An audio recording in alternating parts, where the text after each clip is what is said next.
Halo semua, selamat datang di alur cerita film Alpha Movie. Gimana kabar kalian hari ini? Semoga sehat selalu dan dimudahkan segala urusannya. Keluarga adalah orang paling terpenting di hidup kita. Baik ayah, ibu maupun anak dan istri kita, semuanya adalah sumber kebahagiaan yang tidak ternilai harganya.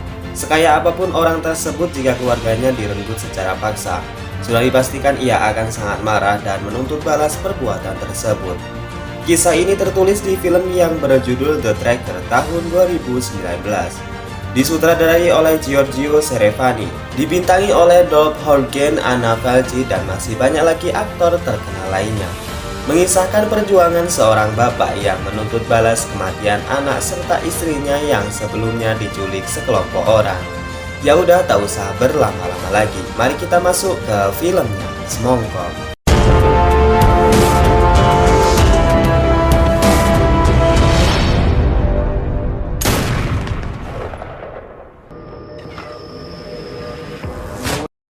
Opening film kita dibawa jauh ke tahun 1998.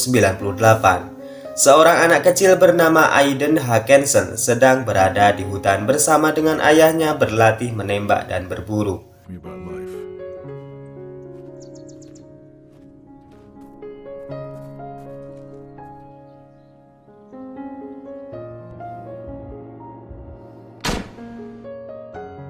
Setelah itu kita dibawa jauh ke depan, tepatnya di tahun 2008, Juli, Taranto, Italia. Di sana sosok Aiden kecil sudah menjadi seorang ayah dan lebih tepatnya kepala keluarga yang malam itu rupanya sedang merayakan pesta ulang tahun putrinya. Saking asiknya berjoget ria, Aiden tidak sadar jika seorang wanita tiba-tiba saja menggendong putrinya dan membawa ke sebuah tempat. Istri Aiden yang melihat putrinya dibawa seseorang langsung berlari mengejarnya. Namun naasnya ia juga bernasib sama dengan sang anak. Aiden yang mengejar tentu sudah terlambat, dan ia ditelepon penculik untuk menebus 2 nyawa keluarganya dengan uang sebanyak $500 juta atau dirupiahkan sekitar 7 miliar rupiah. Nilai itu tidak membuat Aiden keberatan karena nyawa anak dan istrinya jauh lebih penting. Aiden seorang diri membawa uang yang akan ditukar dengan anak dan istrinya. Namun sayangnya malam tersebut dimanfaatkan oleh sandera lainnya yang hendak melarikan diri, sehingga terjadi baku tembak yang berakhir anak dan istri Aiden kembali dibawa oleh para penculik.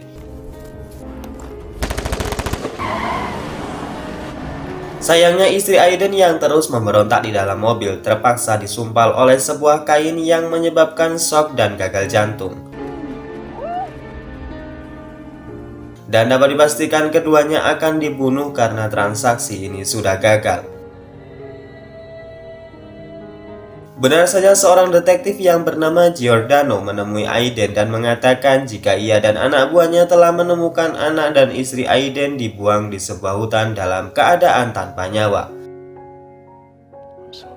Detik itu juga gula terasa pahit, semuanya terasa hambar, dan Aiden masih tidak percaya jika ia akan kehilangan orang yang paling berharga di hidupnya secepat ini. 10 tahun masa sulit Aiden menjadi duda telah terlewati. Ia diminta untuk menemui seorang detektif yang bernama Latarza. Mereka akan membahas hasil penyelidikannya selama ini di sebuah tempat. Di tengah perjalanan terlihat seorang pemuda mengendarai motornya terus mengikuti dari belakang. Namun nampaknya Aiden tidak mengindahkan hal itu. Film lalu beralih ke seorang polisi yang bernama Antonio dengan istrinya yang sedang hamil. Antonio menuju ke rumah barunya di kota ini. Usut punya usut, Antonio dipindah tugaskan dan hari ini merupakan hari pertamanya bekerja.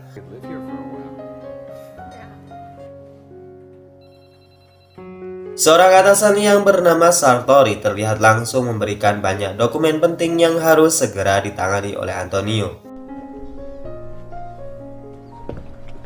Di lain sisi, Giordano sedang bertransaksi barang haram dengan seorang mafia yang bernama Leo Trim. Giordano mengatakan jika di pengiriman selanjutnya, bosnya yang bernama Lupo akan mengirim barang melalui jalur darat.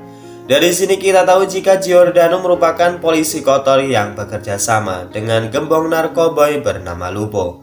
Kembali ke Aiden yang telah sampai di tempat yang sudah mereka rencanakan sebelumnya. Namun sampai beberapa lama menunggu Latarza tak kunjung sampai dan Aiden mendapatkan informasi dari pelayan jika detektif Latarza belum lama ini ditemukan tewas bunuh diri di dalam apartemennya. Sang pelayan juga memberitahu di mana apartemen detektif Latarza tinggal. Dalam perjalanan menuju ke apartemen Latarza terlihat pria yang dari tadi membuntuti Aiden dari belakang. Namun kali ini Aiden yang mulai curiga langsung mengejar pria tersebut.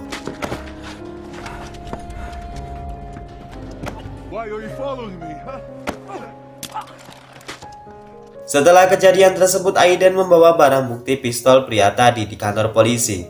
Rupanya dua orang polisi tersebut adalah Sartori dan Antonio. Di sana Sartori menjelaskan jika hal ini sangat lumrah mengingat belakangan ini banyak sekali aksi perampokan senjata akibat efek PPKM diperpanjang. Aiden lalu bertanya di mana detektif Giordano yang selama ini menyelidiki kasusnya. Sartori menjawab jika ia sedang cuti dan menganjurkan Aiden untuk segera pergi dari kota ini jika ia ingin kembali aman. Antonio sebagai polisi baru tidak habis pikir dengan pelayanan yang diberikan atasannya. Namun ia juga tidak punya wewenang banyak mengingat ia baru bertugas di kota ini. Di malam harinya, pria malang bernama Jack terlihat sedang duduk bersimpuh dengan tangan diikat karena sebentar lagi akan dihukum mati. Karena di tugas sebelumnya, Jack gagal membuntuti Aiden dan malah tertangkap sehingga Lupo tidak ingin berimbas pada karir dan bisnisnya. Di lain sisi, sebagian anak buah Lupo dikerahkan untuk memburu Aiden yang sekarang sedang menginap di sebuah villa. Saat Aiden sedang duduk santuy di sofanya, notifikasi handphone yang tersambung CCTV langsung beri isyarat jika sekelompok orang sedang mendekat sehingga Aiden langsung bersiap-siap.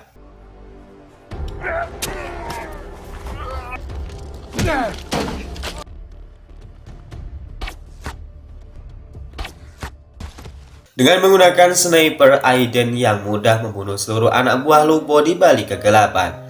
Dan ia langsung melarikan diri ke hutan untuk menyembunyikan senapannya. Tak lama setelahnya datang Giordano, Sartori, dan Antonio yang akan melakukan penyelidikan korban yang dihabisi Aiden. Dan dari keterangan pemilik villa, barulah mereka tahu jika Aidenlah di balik ini semua.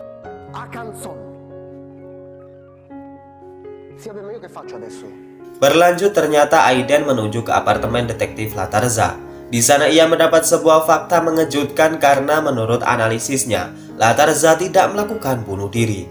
Terlihat sebuah darah di ranjangnya yang itu berarti Latarza adalah korban pembunuhan. Hampir saja seorang polisi yang sedang berpatroli memergoki Aiden. Namun beruntungnya seorang kakek menyuruh Aiden bersembunyi di kamarnya.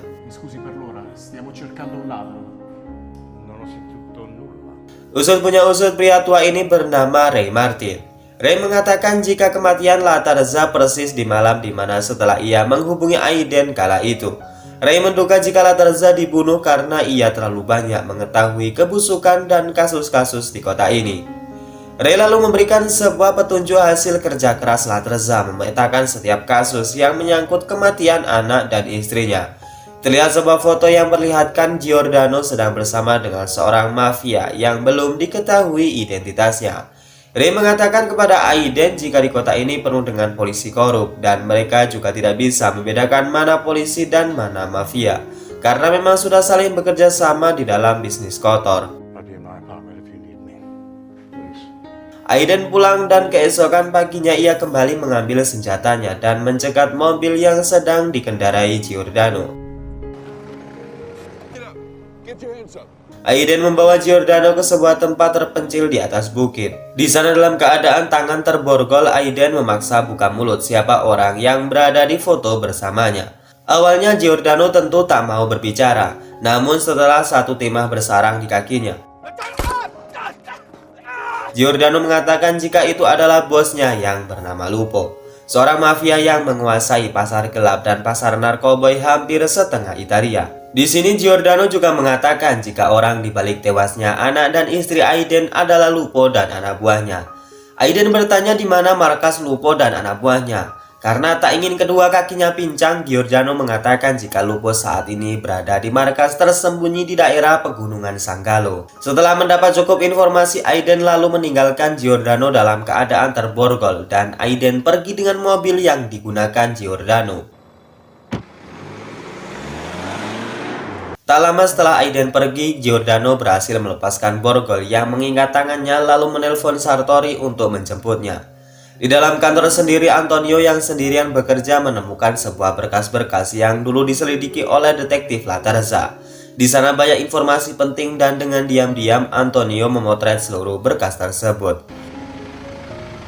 Setelah itu Antonio pergi ke apartemen Laterza untuk menyelidiki lebih lanjut. Kebetulan juga Ray Martin berada di sana dan Antonio mengatakan jika dirinya adalah polisi baru yang dipindah tugaskan. Di kantornya ia menemukan berkas yang mencurigakan yang telah dikumpulkan Laterza sebelumnya. Untuk itu Antonio sangat membutuhkan informasi tentang kematian Laterza yang sampai saat ini ditutup rapat-rapat oleh pihak kepolisian. Ray mulanya tidak percaya dengan semua polisi di kota ini. Akan tetapi Antonio meyakinkan jika ia tidak bekerja sama dengan siapapun.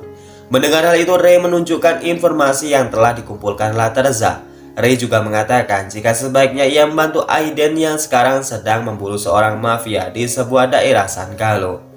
Di perjalanan Antonio menelpon istrinya dan mengatakan untuk pergi menemui Ray ke alamat yang sudah ia kirim, karena kemungkinan besar ia pulang terlambat pada malam ini. Sedangkan Aiden yang sudah sampai di Sangallo langsung parkirkan mobilnya di semak-semak.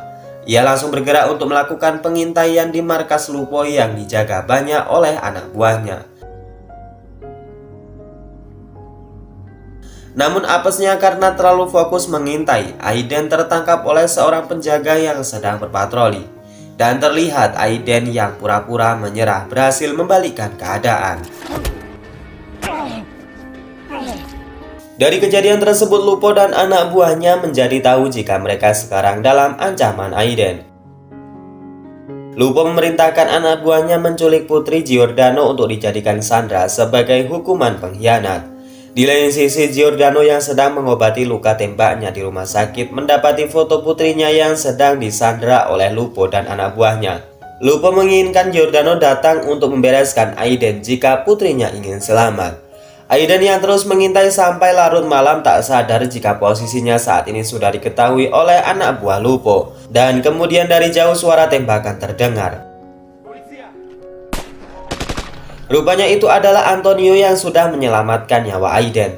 Antonio mengatakan kepada Aiden jika ia sudah mengetahui kebusukan atasannya yaitu Giordano dan Sartori. Namun untuk saat ini Antonio menyuruh Aiden pulang karena tak mungkin jika harus berperang melawan anak buah Lupo yang jumlah mereka puluhan kali lebih banyak.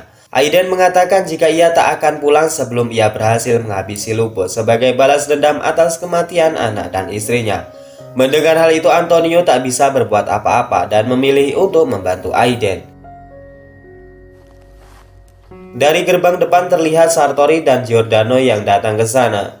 Giordano sangat marah kepada Lupo karena ia telah melibatkan keluarganya yang tak bersalah di kasus ini. Di lain sisi, Antonio berhasil masuk dengan pura-pura ia bagian dari polisi yang bekerja sama dengan Giordano.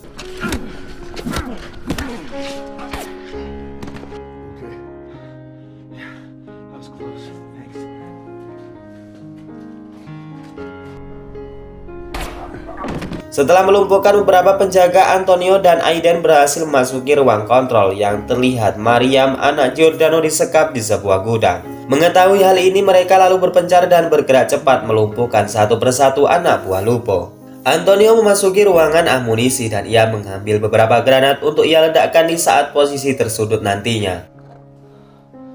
Hampir saja posisinya diketahui anak buah Lupo. Namun Antonio langsung bersembunyi di balik dinding dan ia mendapat sebuah kabar jika istrinya akan melahirkan. Mendengar hal itu, Antonio merasa senang bercampur dengan sedih dan khawatir. Senang karena anak pertamanya akan lahir dan sedih karena ia tidak bisa menemani istrinya dalam proses melahirkan, serta khawatir jika nyawanya tidak selamat dalam pertempuran ini. Dari atas atap, Antonio berhasil menghabisi pasukan bantuan anak buah Lupo yang baru saja tiba.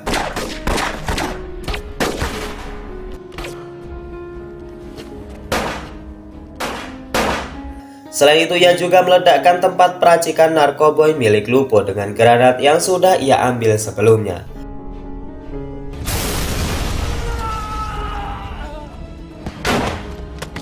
Sedangkan di dalam, Aiden berhasil melumpuhkan seluruh mafia dan membuntuti Lupo yang sedang membawa Maria pergi. Aiden berhasil melumpuhkan Lupo dan hendak menembaknya. Namun tiba-tiba seorang mafia menyerangnya dan terjadilah baku hantam.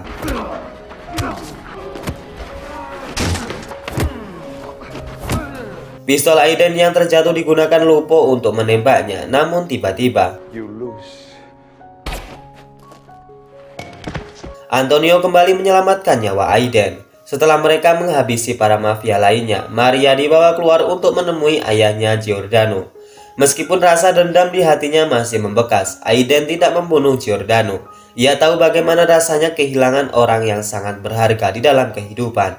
Untuk itu Aiden hanya menghukumnya hidup di dalam penjara. Tak lama setelahnya, Antonio mendapatkan sebuah kiriman foto jika istrinya telah melahirkan bayi kembar laki-laki. Ia sangat senang dan bahagia melihat hal tersebut.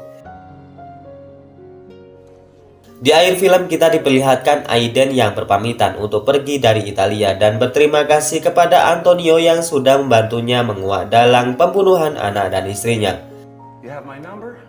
Secara keseluruhan film ini cukup bagus dan menarik. Namun yang terpenting dalam film ini adalah memberikan sebuah pelajaran jika orang yang paling berharga dalam hidup ini adalah keluarga kita sendiri.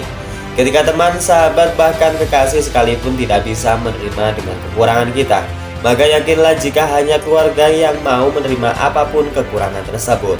Terus berbuat baik dengan keluarga dan jangan sakiti mereka, karena jika bukan karena keluarga mungkin kita tidak berada di posisi saat ini. Saya Najah undur diri. Wassalamualaikum warahmatullahi wabarakatuh.